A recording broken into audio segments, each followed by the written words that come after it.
folks, good afternoon again, and welcome to Mock Air in Soldotna in Alaska. We are thrilled this afternoon to have Adam, who is their business manager. Adam, welcome. Thank you. Tell us about yourself, your family, and your children, and then elaborate on how the Lord called you here to Mock Ministry. I am Adam Hadley from New Jersey. I have 3 kids, Lucy, Jack, and Oliver. They're 3, 5, and 7, and a beautiful wife, Rachel.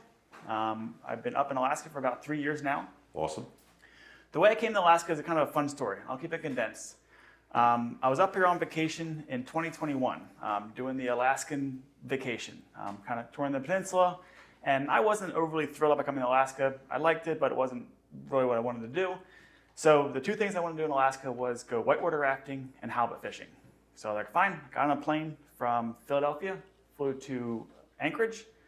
And then the first day I was in here was a Sunday. And I went whitewater rafting, got in a class 5 rapid, and got thrown out of the boat.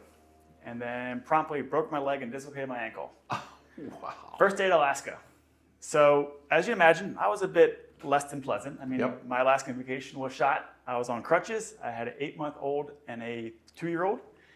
And so my first visit to Soldotna was to the Soldotna ER, where they laid me down, put my ankle back in, gave me a brace, and said, all right, you need surgery? You can do it back in New Jersey. That was my first day to Alaska, first full day. Wow. So the rest of the trip, I was basically the dad as a nanny, driving around, taking care of the kids. My wife went fishing. I was being a good sport of it, but as you can imagine, I wasn't the most happy person. I mean, I was pretty bummed. Give a little backstory. I was also, at that point, a contractor, landscaper, and had a home infusion business, so a couple different businesses. And so being a self-employed person, I couldn't walk anymore for 6 months, so I was out of work. Wow. And so there's a lot of things going through my head and a lot of wrestling with God, whys, big questions. God, why did this happen? Why did I come to Alaska? And things like that. The beginning of this redemption story came when I was driving around town and Rachel, my wife, was fishing down the road here. And she was fishing at the little fishing hole at the Kenai River. And so I had the kids in the back of the car and I was driving around and I came across Mission Aviation Repair Center. And I pulled in the parking lot.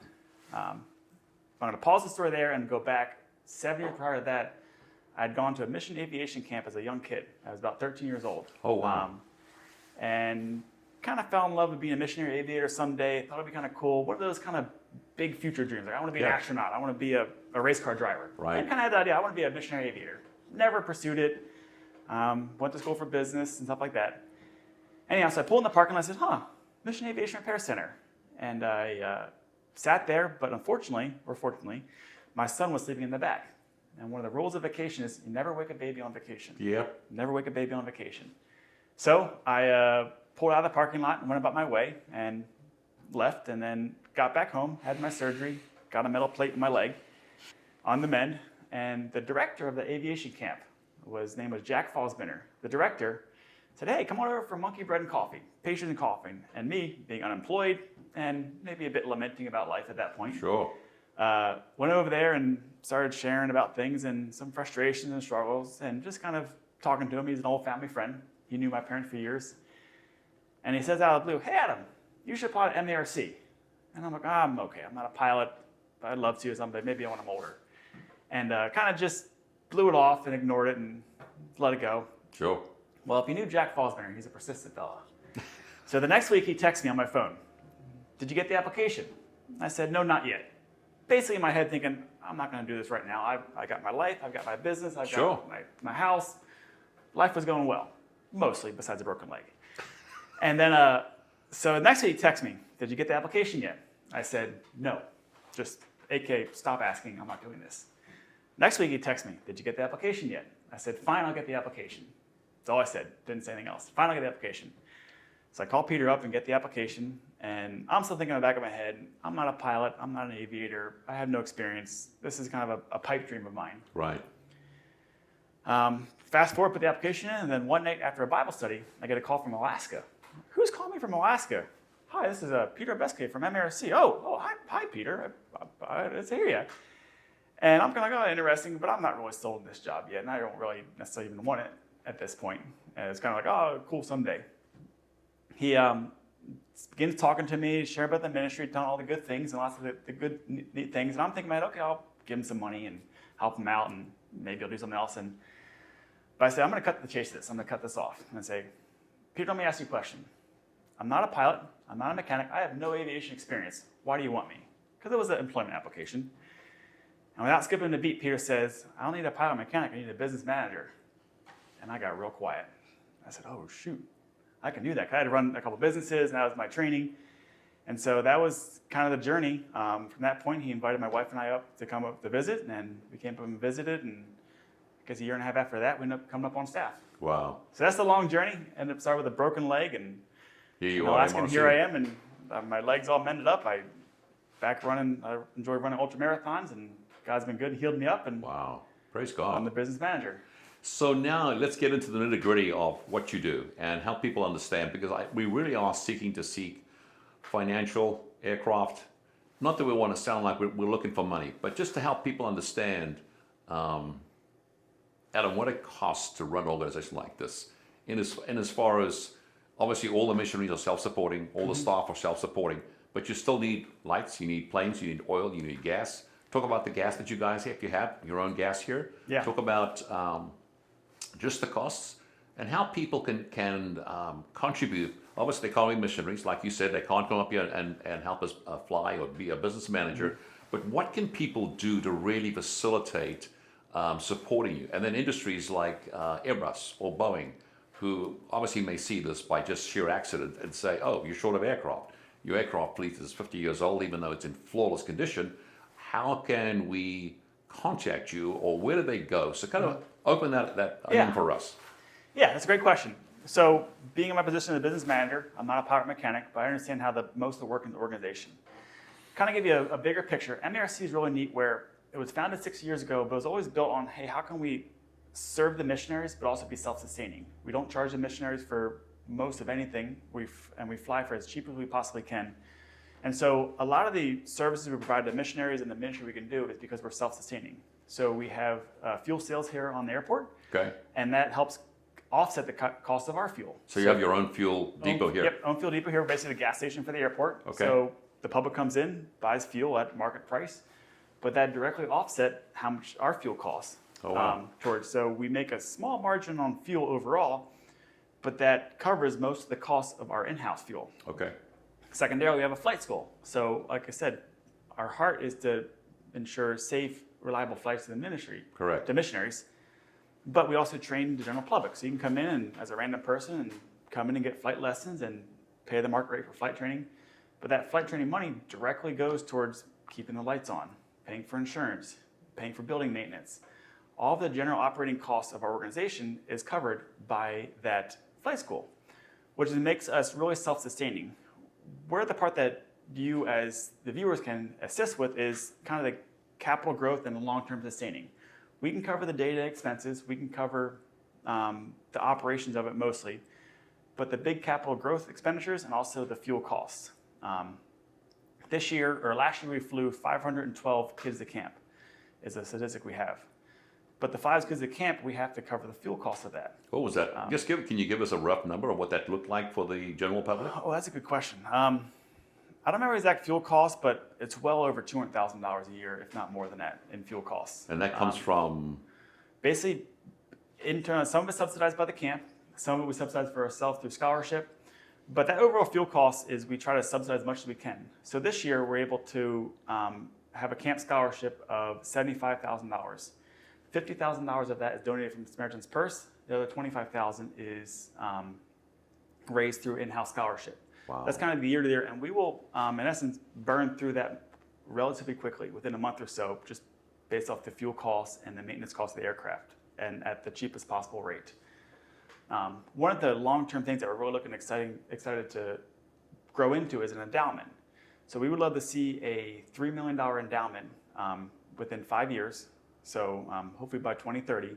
And that $3 million endowment will help fund the kids at camp. Okay. So that'll give us, it depends on the interest rate, but anywhere from $100,000 to $150,000 in interest. Okay. And that money will go directly towards picking up kids from remote villages and flying them to a Bible camp where they can hear the gospel clearly shared. Right. So our heart is to how can we promote the gospel in Alaska through aviation, and that's through getting these kids from their village, where there may or may not be a church, and then flying them to a Bible camp. but obviously they can't pay for it. Their Nope. family usually can't pay for it or won't pay for it. But we may be flying them 200, 300, 400 miles to get into the closest Bible camp. Oh, And so our heart as a ministry is how can we grow that endowment to have a long-term sustainability of this ministry of flying kids to camp. And that's a large part of the endowment. But like going back to the beginning, I was saying is, it's neat because Mark is self-sustaining, and so there is no real pressing, we need this money to pay for this engine. We have been blessed with self-sustaining ability. But to expand our ministry and share the gospel with more people it costs money, it costs fuel price. So you're saying you're okay with support, you've got enough in-house to take care of the renewing of the engines, not painting your aircraft, you're all good with that. So where primarily is the biggest need within Mark Air? And the other thing is when you buy your gas, are you able to buy enough and hold enough for future, or you hold enough just for like the current month or a couple of months out? We can hold 5,000 gallons in our tank here, so it's really just pretty quick at going through it. We get fuel deliveries every week in the summertime. Oh, you do? Okay. So we go through a lot of fuel.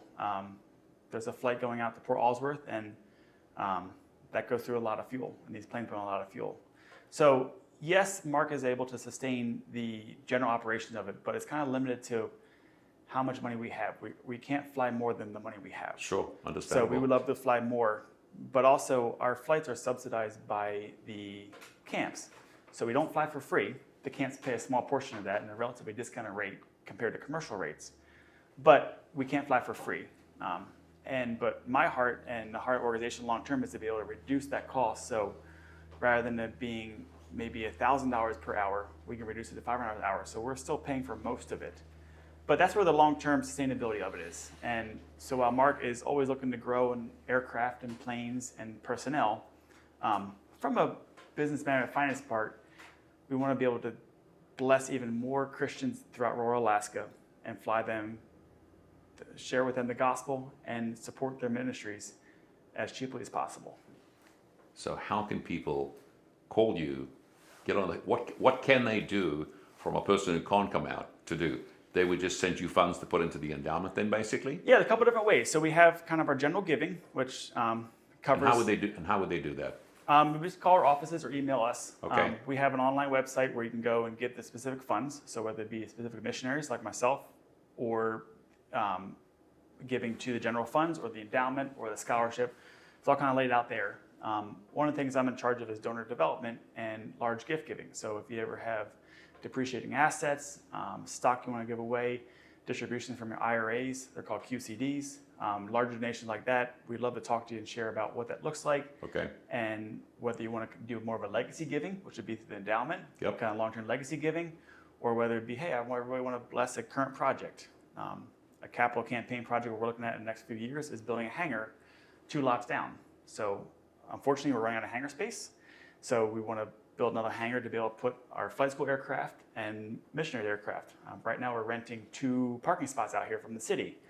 They're out in the rain, the wind, the snow all winter long. And So how much does a hangar cost? $3 million. $3 million. Yep. So a person could basically, who's out there right now, retired, and obviously will never burn through all the money they have that God has blessed them with.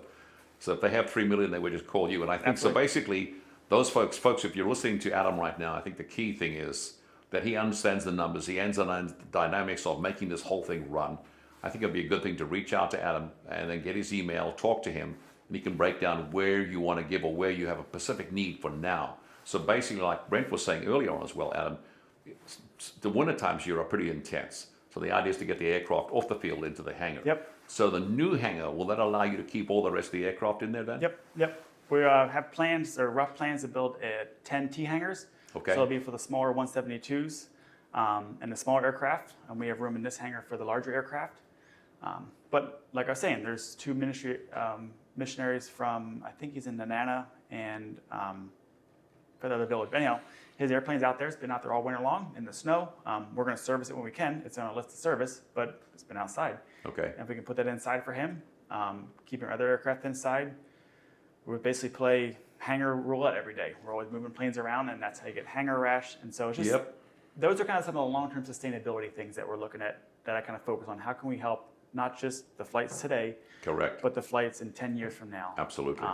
In both a sustainable, efficient manner that's safe as well. So what for right now, one hangar will be sufficient versus building two.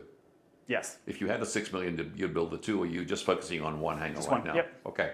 So what else specifically, before we close, Adam, do you really need for tomorrow that people could look towards calling you and saying, I want to give to that? Like long term? Yeah. It'd be endowment.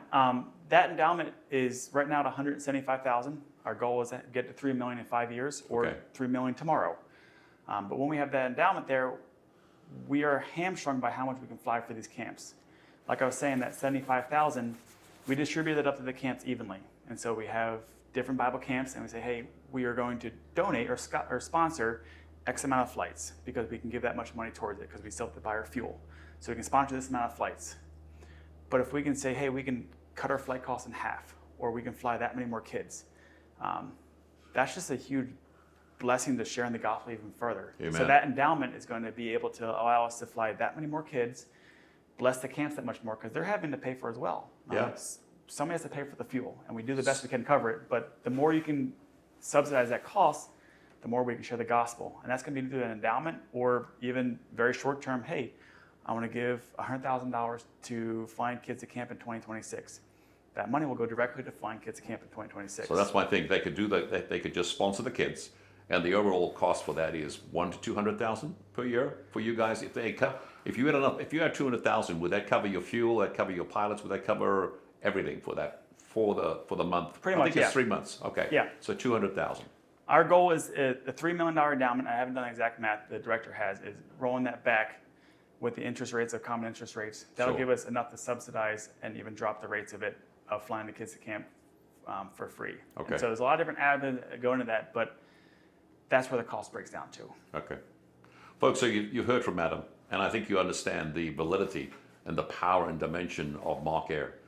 And I think if you really are interested, and I think there's a lot of us who will go to be with the Lord, and there'll be residual left behind that the Lord has blessed us financially with, I would strongly encourage you, and I've only been here a very short time, but the genuineness of what Mark Air is doing, and we're wanting to grow this operation, I would reach out to Adam. I'm so glad you came as well this Yeah. afternoon, Adam, who can then walk you through where the needs are, where you can plug in. And now you're touching the future versus just dealing with the current right now. So thank you again for dialing in. Adam, thank you for being so gracious. Thanks for being here. We appreciate it so much. I appreciate it. Thank you, sir.